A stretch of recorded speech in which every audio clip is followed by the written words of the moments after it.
Hi hello friends, welcome back to my YouTube channel. ಎಲ್ಲರೂ ಹೇಗಿದ್ದೀರಾ? I hope ಎಲ್ಲರೂ ಚೆನ್ನಾಗಿದ್ದೀರಾ ಅಂತ ಭಾವಿಸ್ತಾ ಇವತ್ತಿನ ವ್ಲಾಗ್ನ ಸ್ಟಾರ್ಟ್ ಮಾಡ್ತಾಯಿದ್ದೀನಿ ಫ್ರೆಂಡ್ಸ್. ಸಂಡೇ ಮಾರ್ನಿಂಗಿಂದ ಸ್ಟಾರ್ಟ್ ಮಾಡ್ತಾಯಿದ್ದೀವಿ. ಇವರು ಹೇರ್ ಕಟ್ ಮಾಡಿಸ್ಕೊಂಬಂದ್ಬಿಟ್ಟಿದ್ದಾರೆ. ಎಷ್ಟೋ ದಿನ ಆಗಿತ್ತು ಫ್ರೆಂಡ್ಸ್ ಹೇರ್ ಕಟ್ ಮಾಡಿಸಿ, ಟೈಮೇ ಸಿಗ್ತಾ ಇರಲಿಲ್ಲ ಅವ್ರಿಗೆ. ತೋರಿಸ್ತೀನಿ ರೀ ನಿಮಗೆ. ಟಾ ಟಾ ಟಾ ಮದುವೆಲಿ ಮಾಡಿಸಿರೋದಾ? ಮದುವೆ ಆದ್ಮೇಲೆ ಒಂದ್ಸಲ ಮಾಡಿಸಿದ್ರಾ? ತುಂಬ ಡಿಫ್ರೆನ್ಸ್ ಕಾಣಿಸ್ತಾ ಇದೆ. ಅಂದರೆ ಮದುವೆಲಿ ತುಂಬ ಶಾರ್ಟ್ ಏನು ಮಾಡಿಸಿರ್ಲಿಲ್ಲ.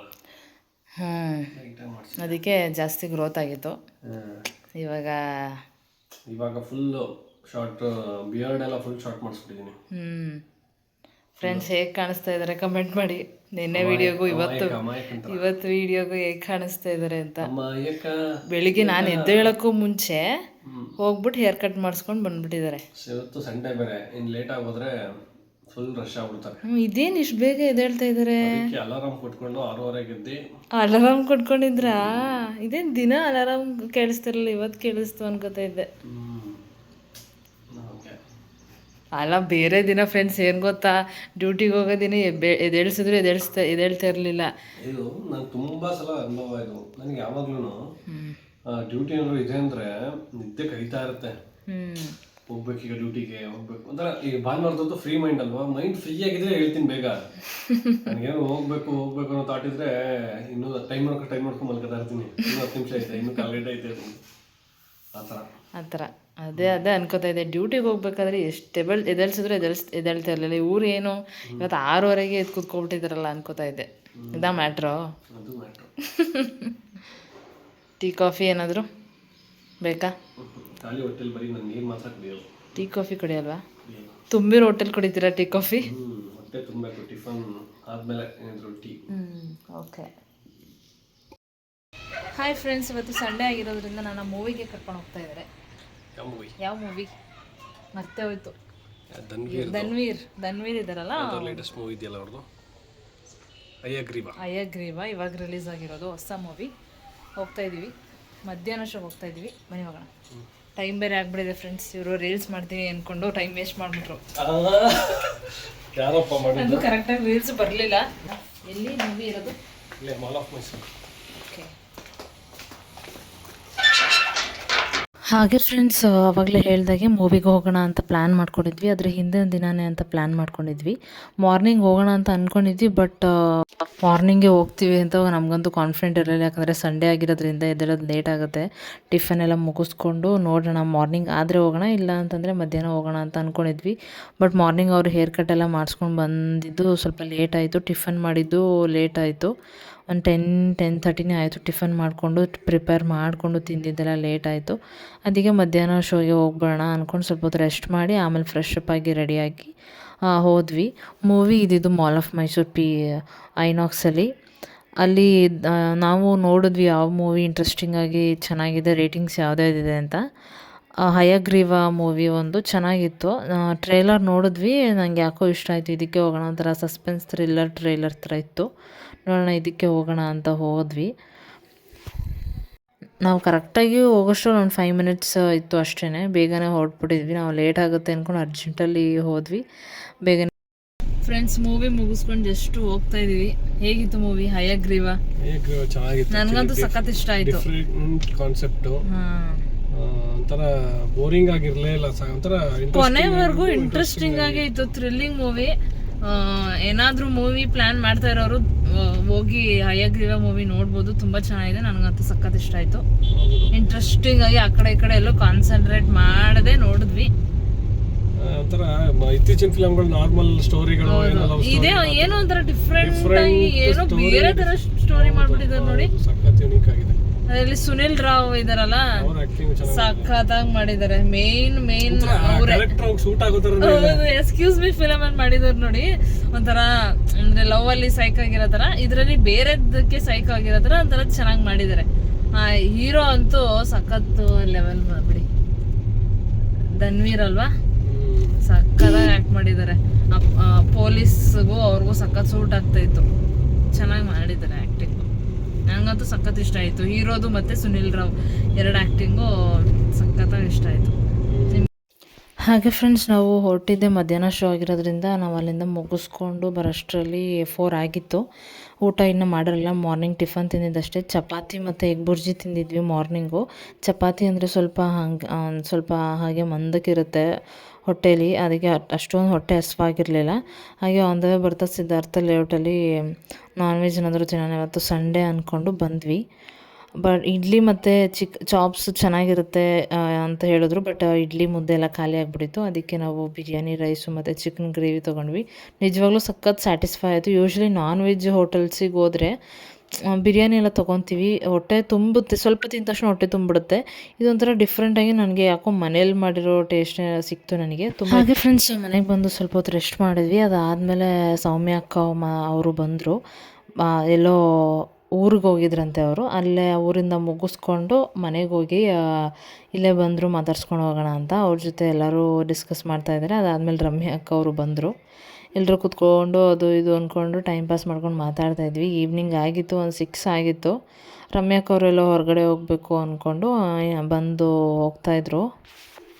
ಹಾಗೆ ಫ್ರೆಂಡ್ಸ್ ಆವಾಗಲೇ ಹೇಳ್ದಾಗೆ ರಮ್ಯಾ ಅಕ್ಕ ಅವರು ಸ್ವಲ್ಪ ಹೊರಗಡೆ ಹೋಗೋದಿದೆ, ಹೋಗ್ಬಿಟ್ಟು ಬರ್ತೀನಿ ಅಂದ್ಕೊಂಡು ಹೋಗ್ಬಿಟ್ಟು ಬಂದರು. ಬರುವಾಗಲೇ ಚಿಕನ್ ತೊಗೊಂಬಂದಿದ್ವಿ, ಮೂವಿಯಿಂದ ಬರುವಾಗಲೇ. ನಾವು ಇಷ್ಟೇ ಜನ ಅಲ್ವಾ, ಏನಾದರೂ ಗ್ರೇವಿ ಏನಾದರೂ ಮಾಡ್ಕೊಳ್ಳೋಣ ಅಂತ ಪ್ಲ್ಯಾನ್ ಮಾಡ್ಕೊಂಡ್ವಿ. ಅದಾದಮೇಲೆ ಒಂದು ಸಲ ರಮ್ಯಾ ಅಕ್ಕ ಅವ್ರ ಮನೇಲಿ ಗ್ರೇವಿ ಏನೋ ಮಾಡಿದ್ರಂತೆ, ಆ ಥರ ಮಾಡೋಣ ಅಂತ ಹೇಳಿದ್ರು. ಸ್ವಲ್ಪ ಈಸಿನೂ ಆಗುತ್ತೆ, ಲೈಟಾಗಿ ಚೆನ್ನಾಗಿರುತ್ತೆ ಅಂತ ಹೇಳಿದ್ರು. ಅದಕ್ಕೆ ಅವರು ಮುಗಿಸ್ಕೊಂಬರಲಿ ಅಂತ ವೆಯ್ಟ್ ಮಾಡ್ತಾಯಿದ್ದೆ. ನಾನು ಸ್ವಲ್ಪ ಹಚ್ಕೊಟ್ಟೆ, ಈರುಳ್ಳಿ, ಶುಂಠಿ, ಬೆಳ್ಳುಳ್ಳಿ ಎಲ್ಲ ಒಂದು ಸ್ವಲ್ಪ ರೆಡಿ ಮಾಡಿಕೊಟ್ಟೆ. ಅವರು ಎಲ್ಲ ಹಾಕ್ತಾಯಿದ್ದಾರೆ. ಅದನ್ನ ಎಲ್ಲ ಹುರ್ಕೊಂಡು ಚೆನ್ನಾಗಿ ಮಾಡಿದ್ರು ಅಂತ ಹೇಳ್ತಾಯಿದ್ರು ಶಿವ ಅವ್ರು ಒಂದು ಸಲ. ಟೇಸ್ಟಾಗಿತ್ತು ಅಂತ ವ್ಲಾಗಲ್ಲೂ ನೀವು ನೋಡಿರ್ತೀರ ಅನಿಸುತ್ತೆ, ರೀಸೆಂಟ್ ವ್ಲಾಗಲ್ಲಿ. ಅದಕ್ಕೆ ಅದೇ ಮಾಡೋಣ ಅಂತ ಪ್ಲ್ಯಾನ್ ಮಾಡಿಕೊಂಡು ಇಬ್ಬರು ಮಾತಾಡಿಕೊಂಡು ಅಡುಗೆ ಮಾಡ್ತಾಯಿದ್ವಿ. ಇನ್ನೊಂದು ಏನಂದರೆ ಫ್ರೆಂಡ್ಸ್, ಕಿಚನಲ್ಲಿ ಏನಿದ್ರು ಅಷ್ಟೇ ಒಬ್ಬರು ಅಡುಗೆ ಮಾಡಿದ್ರೆ ನಿಜವಾಗ್ಲೂ ತುಂಬ ಬೋರ್ ಆಗುತ್ತೆ, ಆಮೇಲೆ ನಿಧಾನ ಅನಿಸ್ಬಿಡುತ್ತೆ. ಜೊತೆಗೆ ಯಾರಾದರೂ ಮಾತಾಡಿಕೊಂಡು ಯಾರಾದರೂ ಇದ್ದರೆ ಆರಾಮಾಗಿ ಬೇಗ ಬೇಗ ಮಾಡ್ದಾಗೆ ಅನಿಸಲ್ಲ. ಫ್ಲಾಶ್ ಆಯಿತು.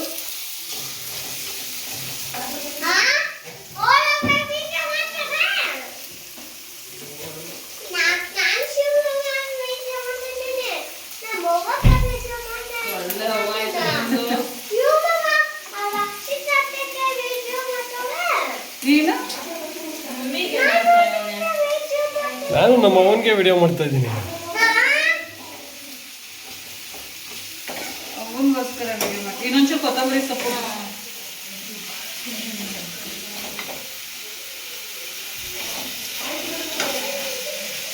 ನಿಮ್ಮ ಗ್ರೇವಿ ಹೆಸರೇನಕ್ಕ? Chicken chops. ಚಾಪ್ಸ್ ನೋಡಿ ಫ್ರೆಂಡ್ಸ್, ಒಂದ್ಸಲ ರುಚಿ ತೋರಿಸ್ಬಿಟ್ಟು ಅದಕ್ಕೆ ಊಟ ಎಲ್ಲ ಮಾಡಿಸ್ತಾ ಇದ್ದೀವಿ. ಸುಮ್ಮನೆ ಬಿಲ್ಡಪ್ ಕೊಡ್ಬೇಡಿ, ಅದು ಹೆಂಗೆ ಬರ್ತದೋ ಏನು ಕತೆರೋ. ಆಮೇಲೆ ಅವತ್ತು ಮಾತ್ರ ಸಖತ್ತಾಗಿ ಬಂದಿತ್ತು ಫ್ರೆಂಡ್ಸ್. ಅದಕ್ಕೇ ನಾನೇ ಬರ್ತೀನಿ ಮಾಡೋಣ ಅಂತ ಅಂದೆ. ಅದಕ್ಕೆ ರಕ್ಷಿತಾ ಏನು ಮಾಡ್ತಾರೆ ಗೊತ್ತಾ, ಈಗ ಇದು ಚೆನ್ನಾಗಿ ಔಟ್ಪುಟ್ ಬಂದಮೇಲೆ ಅಕ್ಕ ಒಂದ್ಸಲ ರೆಸಿಪಿ ಹೇಳಿ ಹೆಂಗ್ ಮಾಡಿದ್ರಿ ಅಂತ ಆಮೇಲೆ ಕೇಳ್ತಾಳೆ. ಅಲ್ಲಿ ತನಕ ನೋಡೋದ ಸುಮ್ಮನೆ ಆಗ್ತವ್ರೆ ಮಾಡ್ತವ್ರೆ ನೋಡೋಣ.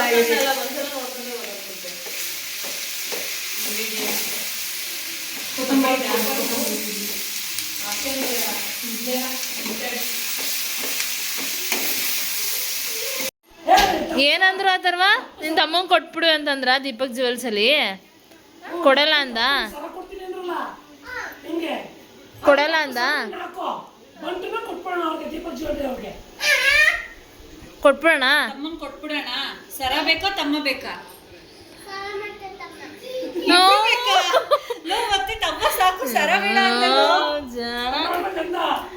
ನೋಡಿ. ಬಂಟನ ಡ್ಯಾನ್ಸ್ ಮಾಡ್ತಾ ಇದೆಯಾ?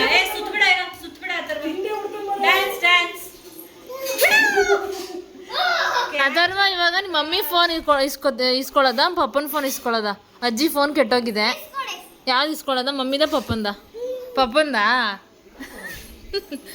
ಪಪ್ಪ ಕೊಡಲ್ಲ ಅಂತವ್ರೆ.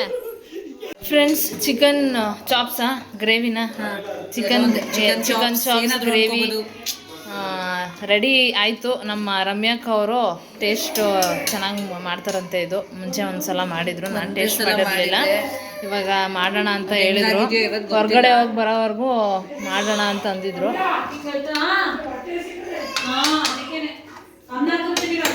ಘಮ ಘಮ ಅಂತ ಇದೆ ಫ್ರೆಂಡ್ಸ್. ಆ ಕಡೆ ಮುದ್ದೆನೂ ರೆಡಿ ಆಗ್ತಾ ಇದೆ.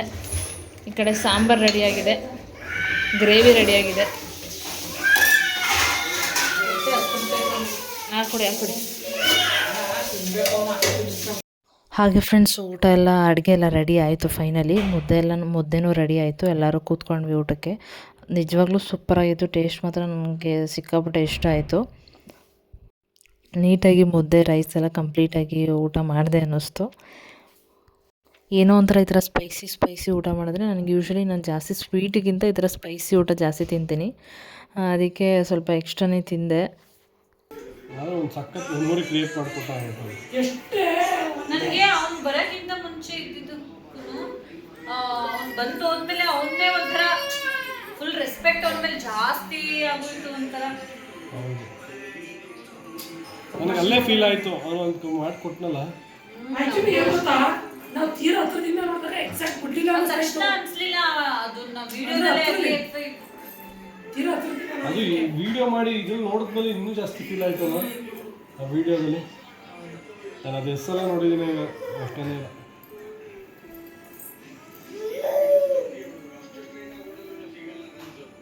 ಇದು ಯಾವಾಗಿಂದ ಸ್ಟಾರ್ಟ್ ಆಗಿದೆ ಅಂದ್ರೆ ಎಷ್ಟು ವರ್ಷ ಆಗಿದೆ? ರೀಸೆಂಟ್ ಆಗಿ ಏನು ಒಂದು ಅದೇ ಒಂದು ವರ್ಷ ಆಗಿದೆ, ಒಂದು ವರ್ಷದೊಳಗೆ ಸ್ಟಾರ್ಟ್ ಆಗಿದೆ ಈ ತರ ಅದಲ್ವಾ? ಈ ತರ ಮಾಡೋದು. ಆಮೇಲೆ ಫೋಟೋಗ್ರಾಫರ್ ಅವ್ರ ಅಪ್ಪನ ತಲೆಯಿಂದ ಇದು ಸ್ವರ್ಗದಿಂದ ಬರ್ತಾ ಆ ಥರದ್ದು ಅದೆಲ್ಲ ಜಾಸ್ತಿ ಇದು. ಬಟ್ ಅದಕ್ಕಿಂತ ಇದೇ ಚೆನ್ನಾಗಿರುತ್ತೆ ಅನ್ಸುತ್ತೆ. ಅದೊಂಥರ ಆರ್ಟಿಫಿಷಿಯಲ್ ಆಗೇನೆ ಅನ್ಸ್ಬಿಡುತ್ತೆ. ಅದಲ್ವ? ಏನ್ ಸಮಾಚಾರ? ಎಲ್ಲ ಅವ್ನು ಮಾಡ್ಬೇಕಾದ್ರೆ ಅಷ್ಟು ಎಷ್ಟು ಈಸಿಯಾಗಿ ಅನಿಸ್ತು ಮಾಡ್ಬೇಕಾದ್ರೆ. ಒಂದು ಫ್ಯಾಮಿಲಿ ಫೋಟೋಗೆ ಈ ತರ ಅವ್ರನ್ನ ಆಡ್ ಮಾಡಿ ಅಂತ. ಅದನ್ನ ಸೆಲೆಕ್ಟ್ ಮಾಡಿಲ್ಲ, ಮಾಡಿದಾಗ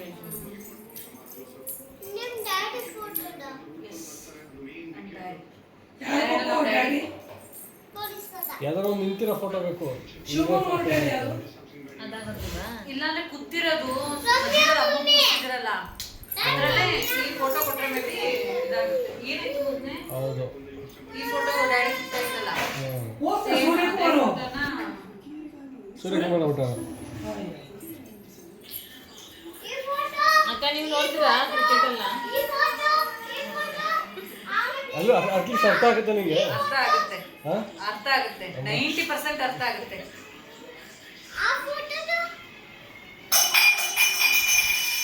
ಒಂದು 6 ಹಿಡಿದಾಗ 6 ಅಂತ ಗೊತ್ತಾಗುತ್ತೆ, 4 ಹೊಡೆದಾಗ 4 ಅಂತ ಗೊತ್ತಾಗುತ್ತೆ. ಫೋರ್ ಅಂದ್ರೆ ಹೆಂಗ್ ಹೋಗುತ್ತೆ? ಫೋರ್ ಹೆಂಗ್ ಹೋಗುತ್ತೆ? ಬೌಂಡ್ರಿ ಇದೆಯಲ್ಲ ಲೈನಿಂದ ಅದು ಆಚೆ ಆಚೆ ಹೋದ್ರೆ ಏನು? 4 ಯಾವ ತರ ಹೋಗ್ಬೇಕು? ಮೇಲೆ ಹೋಗ್ಬೇಕಾ ನೆಲದಲ್ಲಿ ಹೋಗ್ಬೇಕಾ? ಮೇಲೆ ಹೋಗ್ಬೇಕದ ಫೋರ್, ಕೆಳಗೆ ನೆಲದಲ್ಲಿ ಹೋದ್ರೆ ಫೋರ? ಇದೊಳ್ಳೆ ಕ್ವಶ್ಚನ್. ಆ ಬಾರ್ಡರ್ ಹಾಕಿರ್ತಾರಲ್ಲ, ಆ ಬಾರ್ಡರ್ ಯಾವ್ದು ನೆಲ ಟಚ್ ಆಗದೆ ಆಚೆ ಹೋದ್ರೆ ಫೋರ, ಇಲ್ಲ ಕೆಳಗಡೆ ಮತ್ತೆ ಒಳಗ್ ಬಿದ್ದೆ ಆಚೆ ಹೋದ್ರೆ ಫೋರ ಅಂತ. ಇದು ನಂಗೆ ನಿಜ ಕ್ಲಾರಿಟಿ ಸಾಕ್ಬಿಡು. ಎತ್ತಿ ಹೊಡೆದ್ರೆ ಮೇಲೆ ಹೋದ್ರೆ ನನಗೂ ಹಂಗೆ ಅಡ್ಜಿರ್ಬೇಕು. ಬೌಂಡ್ರಿ ಅಂದ್ರೆ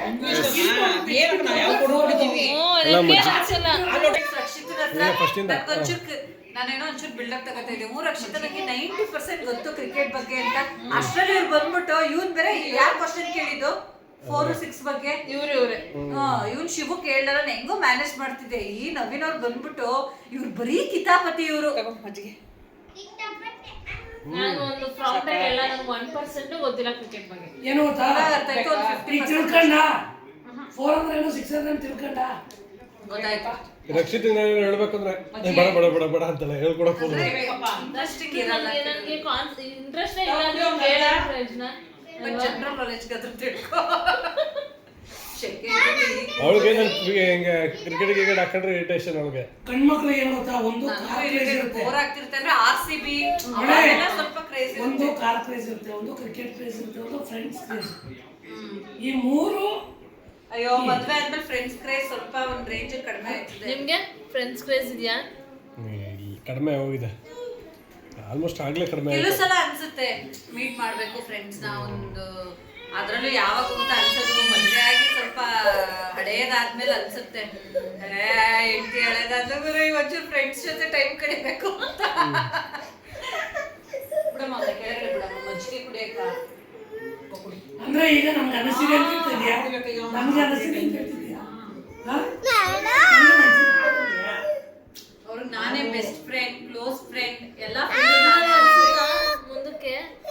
ಖಂಡಿತ ಹೆಂಡತಿ ಹಳೆಯದೊಂದು ಫ್ರೆಂಡ್ಸ್ ಜೊತೆ ಟೈಮ್ ಪಾಸ್ ಮಾಡೋಣ ಅಂತ. ಖಂಡಿತ ಅನ್ನಕ್ಕಾಗತ್ತಾ? ನಾನು ಫ್ರೆಂಡ್ಸ್ಗಳೇ ಇಲ್ಲ.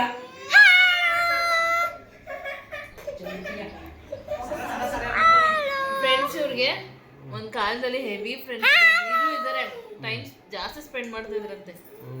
ತುಂಬಾ ಯಾವಾಗಲೂ ಫ್ರೆಂಡ್ಸು ಕಾಲೇಜ್ ಮುಗಿದ್ಮೇಲೆ ಫ್ರೆಂಡ್ಸು, ಡ್ಯೂಟಿ ಮುಗಿದ್ಮೇಲೆ ಫ್ರೆಂಡ್ಸು. ರೌಂಡ್ ಹಾಕ ಬರಲಿಲ್ಲ ಅಂದ್ರೆ ಸಮಾಧಾನ ಇರ್ತಿರ್ಲಿಲ್ಲ ಒಂದು ಟೈಮಲ್ಲಿ. ಈಗ ಎಲ್ಲಿ ಆದ್ರೆ ಮದುವೆಗೆ ಮುಂಚೆ ಸ್ವಲ್ಪ ಕಮ್ಮಿ ಆಗ್ಬಿಟ್ಟಿದೆ. ಫ್ರೆಂಡ್ಸ್ ಬಂದ ತಕ್ಷಣ ಇನ್ನೆಲ್ಲಿ ಫ್ರೆಂಡ್ಸು ಅಲ್ವಾ ನಿಮ್ಮ ಮಾಮಗೆ ನಿದ್ದೆ ಮಾಡೋದೇ ಮುಗಿಯಲ್ಲ. ನೀವು ನನಗಿಂತ ಹೆಚ್ಚು ನಿದ್ದೆ ಹೊಡಿತಾನೆ. ಇವಾಗ ನಮ್ಮ ಮನೆ ಬಿಗ್ ಬಾಸ್ ಮಾಡ್ಬೇಕು ಈ ವೀಕ್ ಅಂದ್ರೆ ಯಾರನ್ನ ಮಾಡ್ತೀರಾ? ಶಿವಕುಮಾರ್ ಅವ್ರನ್ನೇ ಎಲಿಮಿನೇಟ್ ಮಾಡೋದು. ಬಿಗ್ ಬಾಸ್ ಮನೇಲಿ ಯಾಕಂತ ಅಂದ್ರೆ ಅದೇನೋ ಗೊತ್ತಿಲ್ಲ, ಒಂದು ಬಿಗ್ ಬಾಸ್ ನಮ್ಗೆ ಇಷ್ಟ ಆಗದಿರೋ ನೇಚರ್ ಏನಂದ್ರೆ ಶಿವಕುಮಾರ್ ಅವ್ರದ್ದು. ಅವ್ರು ಯಾವ ತರ ಅಂದ್ರೆ ಯಾವಾಗ್ಲೂ ಒಂಥರ ಮೂಡಿ, ಚೆನ್ನಾಗಿದ್ರೆ ಚೆನ್ನಾಗೇ ಇರ್ತಾನೆ. ಅಕ್ಕ ಬಾವ ಮನೆಗ್ ಬಂದವ್ರೆ ಒಂಥರ ಅವ್ರು ನಾವಾಗಿ ಇವ್ರನ್ನ ಮಾತಾಡ್ಸಿದ್ರು ರಿಯಾಕ್ಟ್ ಮಾಡಲ್ಲ, ಹಿಂಗೆ ಇರ್ತಾನೆ. ಸೊ ಅಂದ್ರೆ ಎಲ್ಲರ ಜೊತೆ ಅಷ್ಟೊಂದು ಮಿಂಗಲ್ ಆಗಲ್ಲ. ಹಾಗಾಗಿ ನಮ್ಗೆ ಕಿರಿಕಿರಿ ಅನ್ಸುತ್ತೆ ನಮ್ಮ ಅಮ್ಮನ ಮನೆಗೆ ಬರೋದಕ್ಕೆ. ಹಾಗಾಗಿ ಇವನನ್ನ ಕಳಿಸ್ಬಿಡೋಣ ಅಂತ ನಾವು ಈ ಮನೆಯಿಂದ ಎಲಿಮಿನೇಟ್ ಮಾಡ್ತಾ ಇದ್ವಿ. ಬಿಗ್ ಬಾಸ್ ಈ ವಾರ ಹೊರಹೋಗುತ್ತಿರುವ ಏನು ಕಂಟೆಸ್ಟೆಂಟ್ ಶಿವಕುಮಾರ್ ಅವರು ಹೊರಹೋಗಲು ನಾಮಿನೇಟ್ ಆಗಿರುವಾಗ ನಾಮಿನೇಟ್ ಆಗಿರುವ ನವೀನ್ ಅವ್ರನ್ನ ಕೇಳಿ ಈಗ ಯಾರನ್ನ ಎಲಿಮಿನೇಟ್ ಮಾಡಕ್ ಇಷ್ಟಪಡ್ತೀರಾ? ನಾವು ಅಷ್ಟೇ. ಶಿವಕುಮಾರ್ ಅವರು ಸ್ವಲ್ಪ ಜನ ಬಂದು ಬೆರೆಯಲ್ಲ, ಯಾವಾಗಲೂ ಸೈಲೆಂಟ್ ಆಗಿರ್ತಾರೆ. ನಮ್ಗೆ ಅದ್ರಲ್ಲಿ ನವೀನ್ ಅಂತವ್ರಿಗಂತೂ ನನ್ನೇ ಹೆಂಗೋ ಕಷ್ಟಪಟ್ಟು ಸಹಿಸ್ಕೊತಾರೆ. ನಾವು ಮಾತಾಡಿದ್ರು ಒಂದ್ ಮಾತಾಡಲ್ಲ. ಇವತ್ತು ನಡತೆ ನಮ್ಗೆ ಬೇಜಾರಾಗಿದೆ. ಹಾಗಾಗಿ ನೇರವಾಗಿ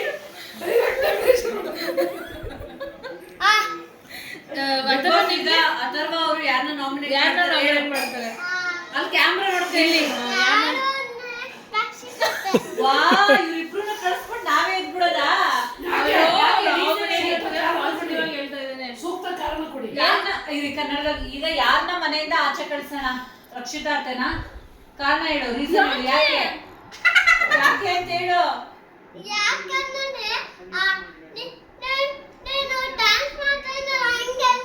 ಓ, ರಕ್ಷಿತಾ ಅತ್ತೆ ಅವಾಗ ಡ್ಯಾನ್ಸ್ ಮಾಡ್ತಾರೆ ಅಂತ ಎಲಿಮಿನೇಟ್ ಮಾಡ್ತಾರೆ. ಅಲ್ಲ, ನಮ್ಮ ಮಾವ ಒಬ್ರೇ ಹೋಗೋದೇನು, ಈ ಡಬಲ್ ನಾಮಿನೇಷನ್ ಮಾಡಿ ಡಬಲ್ ಎಲಿಮಿನೇಷನ್ ಅಂತ ಅಲ್ವಾ?